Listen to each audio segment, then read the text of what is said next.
That's very interesting. This notion of the Copts having been there for so long, it being their history. How does that play out in the relations between Egyptians and Copts? Is it between Muslim Egyptians and Copts? Is this something that occurs in the rhetoric that's directed against Copts in any way? Does it complicate the rhetoric or the relationship? I would defer to perhaps Mr. Meyer.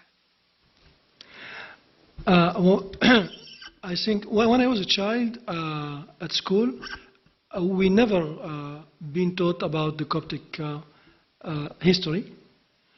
I learned about my own history when I came to France, because my French wife is a history teacher, and she motivated me to discover my own history. But I think there is also many people here at my age. The history of the Coptics were just out of the books. Now it starts to be discovered because of the communication.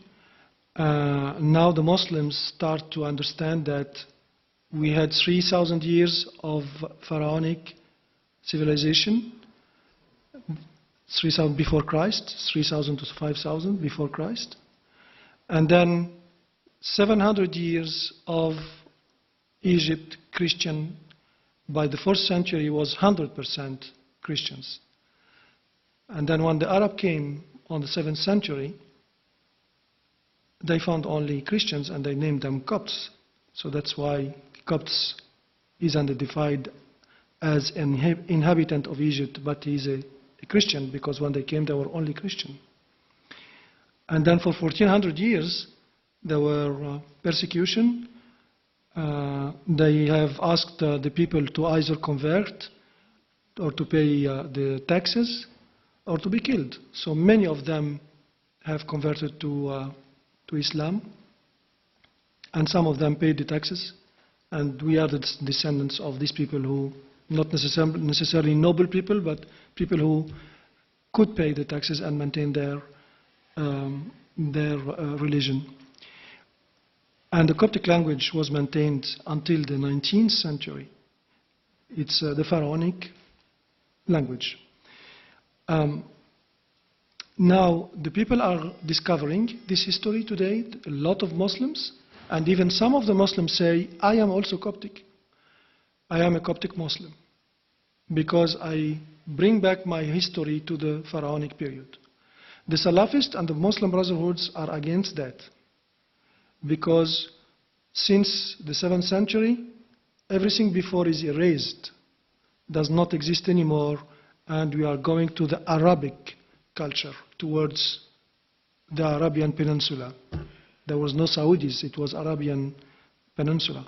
So even they call the 7th century invasion, they call her opening, and not it is a real invasion, a real conquest. So a lot of Muslim liberals today, and one of the most activists, is calling the Muslims to come back, not to change their religion, but to come back and recognize their history.